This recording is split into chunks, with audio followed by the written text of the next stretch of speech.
They tell you the weak stay weak, that the powerful always win, that if you don't have money, connections, or status, you're destined to lose. But Machiavelli knew something different. He watched empires crumble not from external invasion, but from internal miscalculation. He saw kings dethroned not by superior armies, but by peasants who understood one simple truth. Power isn't about size, it's about strategy. In the blood-soaked courts of Renaissance Italy, where betrayal was currency and survival was art, Machiavelli discovered the most dangerous secret in human history. The weak don't need to become strong to win. They need to make the strong become stupid. And once you understand this principle, once you see how it works, you'll never look at power the same way again. Because here's what most people miss. Every giant has a blind spot.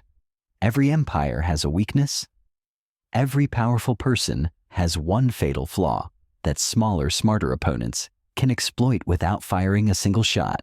Machiavelli didn't just theorize about this. He documented it. He studied it. He turned it into a science.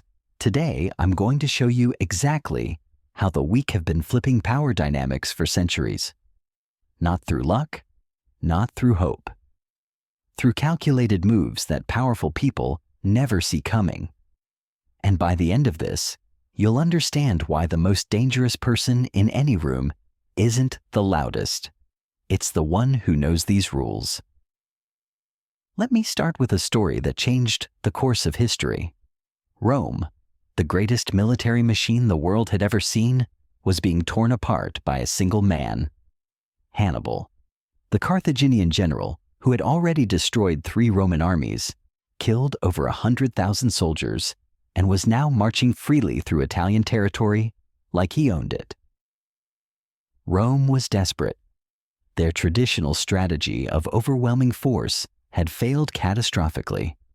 Their best generals were dead. Their allies were defecting. The Senate was in panic mode. And Hannibal? He was waiting for them to make the same mistake again, to come at him with brute force, to play his game by his rules. But then something shifted. Rome appointed a dictator named Fabius Maximus. And this man understood something the previous commanders didn't. When you're weak, you don't fight strength with strength. You make strength fight itself. Fabius refused to give Hannibal what he wanted. No massive battles. No heroic charges. No opportunities for glorious victory. Instead, he shadowed Hannibal's army like a ghost. He cut supply lines. He harassed stragglers. He attacked when Hannibal was vulnerable and disappeared when he wasn't. He turned Rome's weakness into Hannibal's nightmare. The Romans hated this strategy. They called Fabius a coward. They demanded action. They wanted their leaders to be brave, aggressive, dominant. But Fabius understood what Machiavelli would later write. Sometimes the most powerful move is the one that looks like weakness. Sometimes victory comes through patience, not passion. And here's the brilliant part. Hannibal was trapped by his own strength. His tactical genius required set-piece battles. His reputation demanded spectacular victories. His strategy depended on Rome playing by conventional rules. But when Rome refused to cooperate, when they turned warfare into a game of endurance instead of glory, Hannibal's advantages became liabilities. The master tactician was reduced to wandering Italy like a tourist. His unstoppable army became a burden he couldn't feed. His fearsome reputation meant nothing if he couldn't use it. Rome had done something that seemed impossible. They had made the strongest man in the Mediterranean irrelevant. This is the first Machiavellian principle.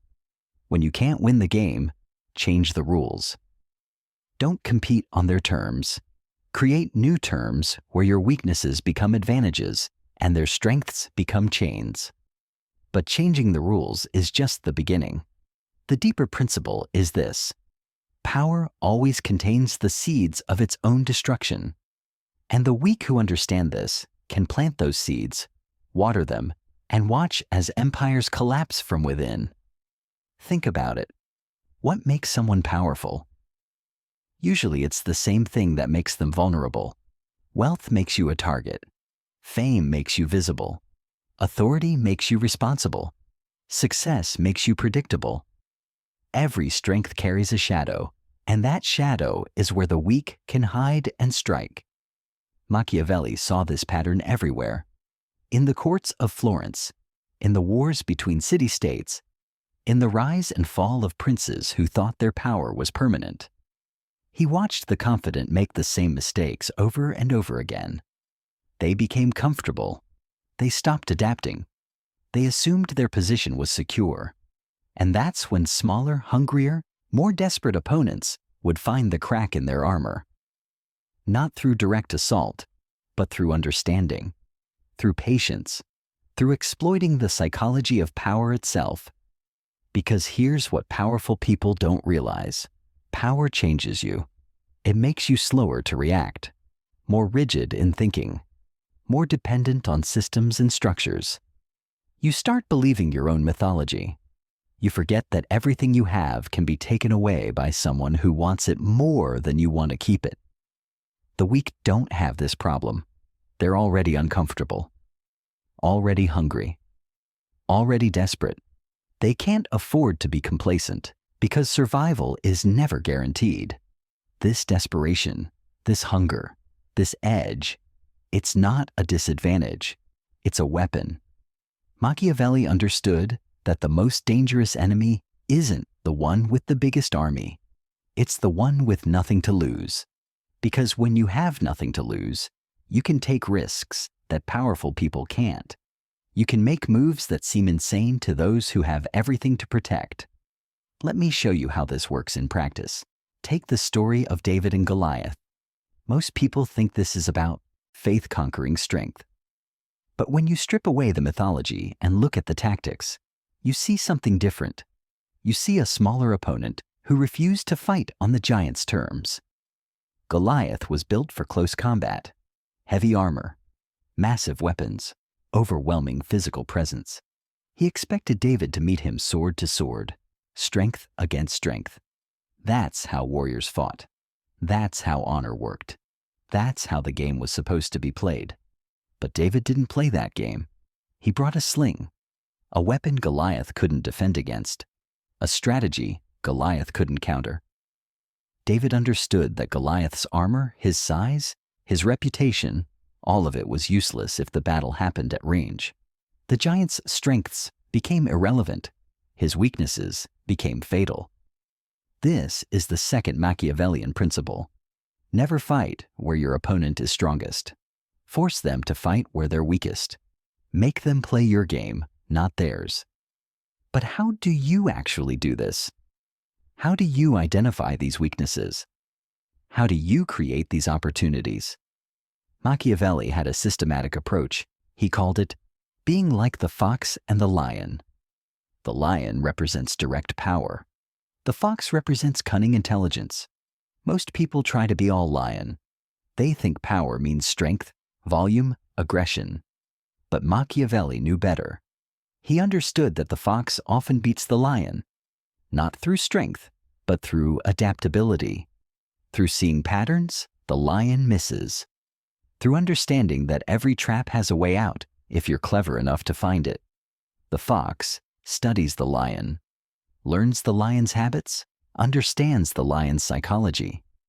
And then, when the moment is right, the fox strikes. Not with claws or teeth, but with intelligence, with strategy, with the kind of move the lion never sees coming because it's too busy roaring. This is why Machiavelli emphasized observation over action. Study your opponents, learn their patterns, understand what they value, what they fear, what they need. Because once you understand someone's psychology, you can predict their moves. And once you can predict their moves, you can control their choices. The weak who understand this principle become incredibly dangerous. They don't need resources. They don't need status. They just need information. And information, when used correctly, is the most powerful weapon in the world. Now let me show you how this information warfare actually works. How the weak turn knowledge into leverage without anyone realizing what's happening. Machiavelli observed something crucial in the Italian courts. The most successful manipulators weren't the ones who lied constantly. They were the ones who told selective truths at precisely the right moments. They understood that information isn't just power, it's timing, it's context, it's knowing when to reveal and when to conceal. Watch how this plays out. A powerful person makes decisions based on incomplete information. They have to. They're too busy, too important, too surrounded by yes men to get the full picture. So they rely on summaries, on reports, on what other people tell them is important. But the weak, they see everything. They're invisible. They're ignored. They're dismissed as irrelevant. And this invisibility becomes their greatest asset, because while the powerful are performing power, the weak are gathering intelligence. Here's the trap. Powerful people assume that if something was important, someone would have told them. They delegate information gathering to subordinates.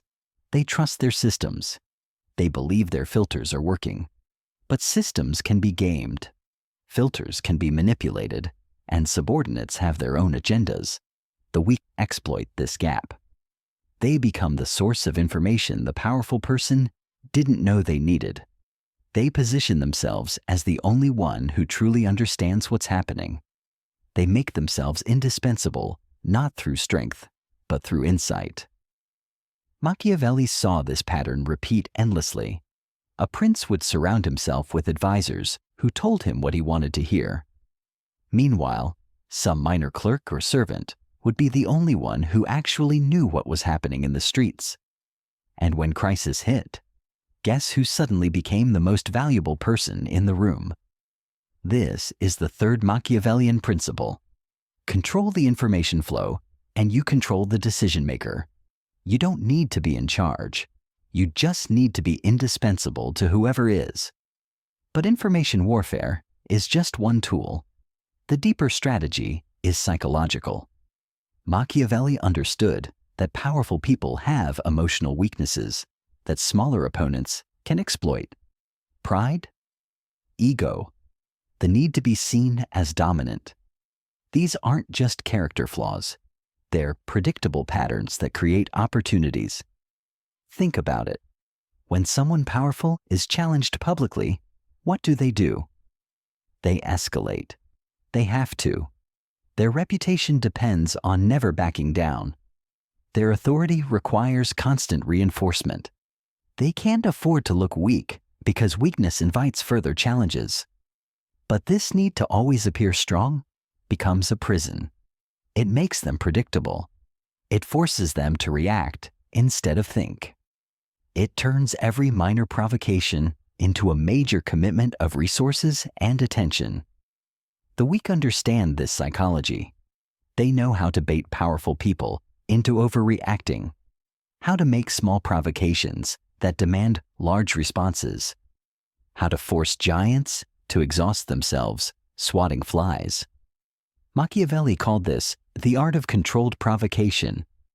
You don't attack directly. You create situations where your opponent has to attack you. And then you're ready for them while they're off balance. Emotional, reactive.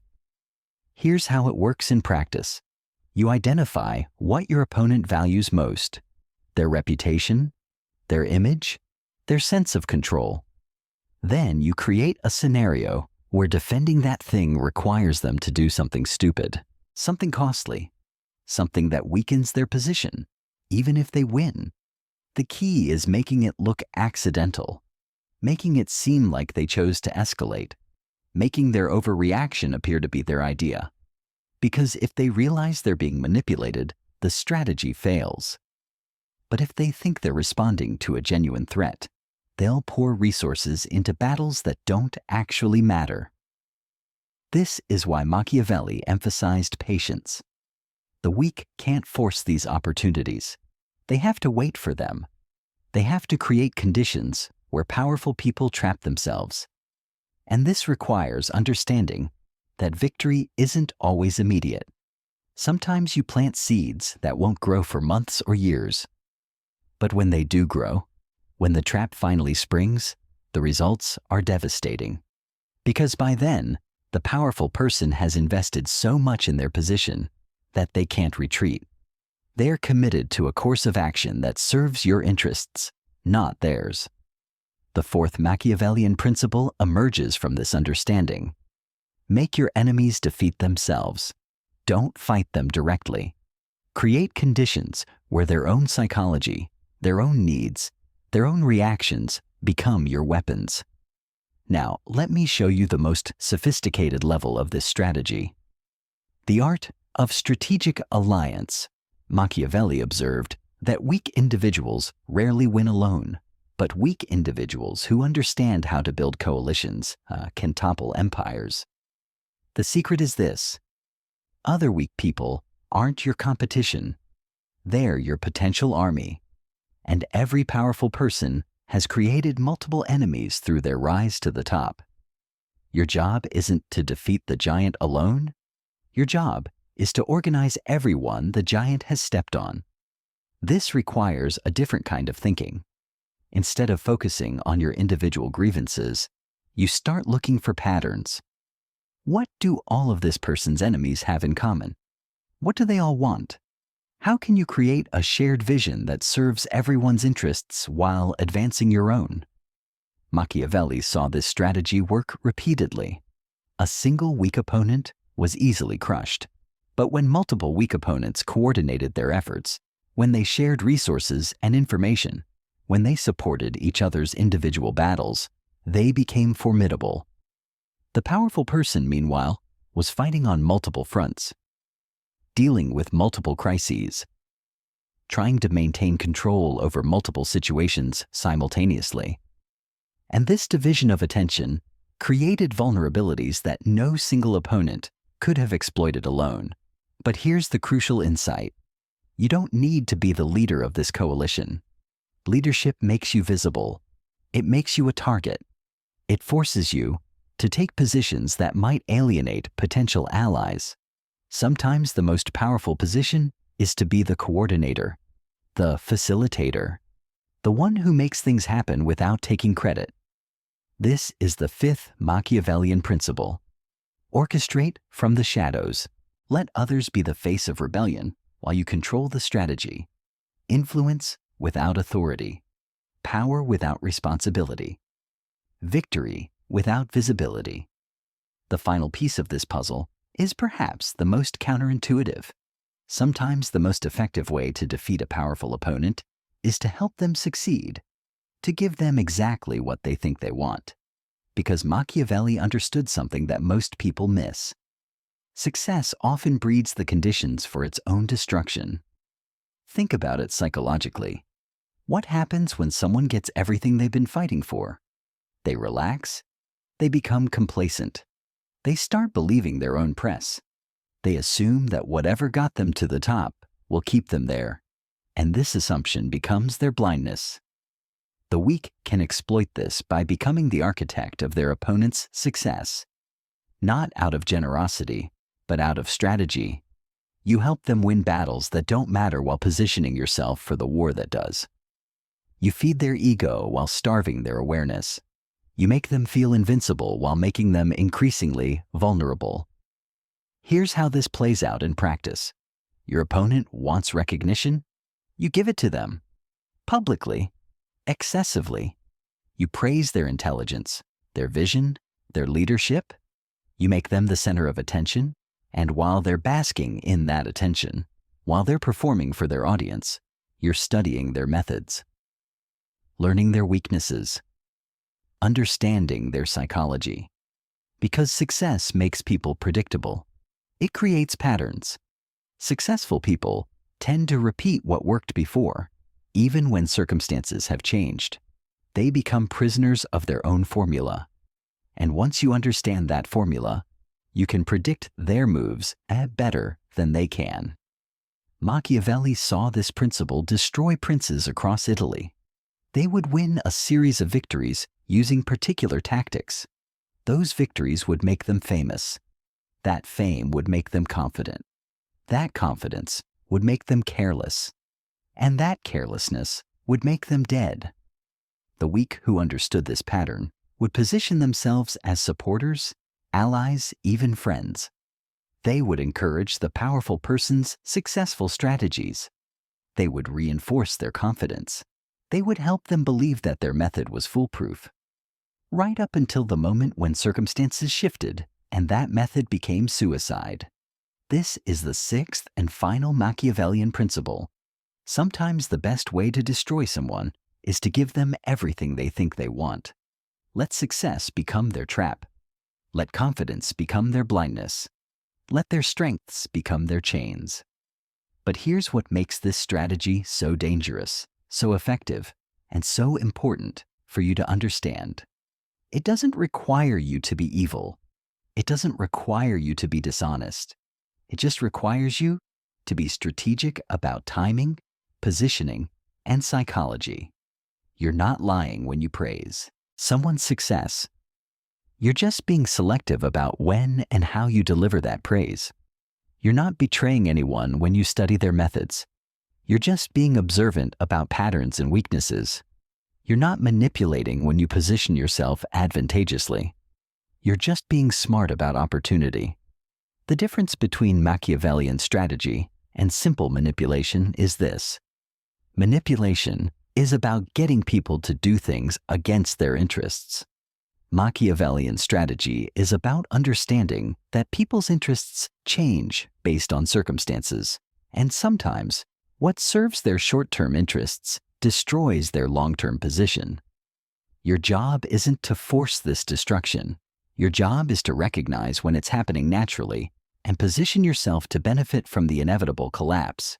Because collapse is inevitable. Power structures always break down eventually. The question isn't whether they'll fall. The question is whether you'll be ready when they do. And this is why Machiavelli's insights remain so relevant today. In business, in politics, in social dynamics, in any arena where power matters, these principles still apply. The weak still have advantages that the powerful can't see. Information still flows more freely to those who are ignored. Psychological patterns still create predictable vulnerabilities. And strategic thinking still beats brute force. The person reading this right now, the one who feels overlooked, underestimated, dismissed by those in power, you're not as helpless as you think. You have access to weapons that your opponents don't even know exist. You can see their blind spots. You can exploit their assumptions. You can turn their strengths against them. But only if you think strategically. Only if you plan patiently. Only if you understand that true power isn't about dominance. It's about influence. It's about positioning. It's about being in the right place at the right time with the right understanding of how the game actually works. Machiavelli didn't write his insights for the powerful. He wrote them for anyone smart enough to understand that power is fluid, temporary, and always available to those who know how to claim it. The weak don't stay weak forever, but only the strategic ones learn how to become strong. The question isn't whether you have power right now. The question is whether you understand how power really works. Whether you can see the patterns others miss. Whether you can wait for the right moment to make your move. Whether you can turn disadvantage into advantage through nothing more than intelligence, patience, and strategic thinking. Because in the end, that's what Machiavelli really discovered in those blood-soaked courts of Renaissance Italy. Power isn't about size or strength or resources. It's about understanding. And understanding, once you have it, can never be taken away from you. It becomes the one weapon that no opponent can defend against, no matter how powerful they think they are. The tables are always ready to turn. The only question is whether you'll be the one turning them.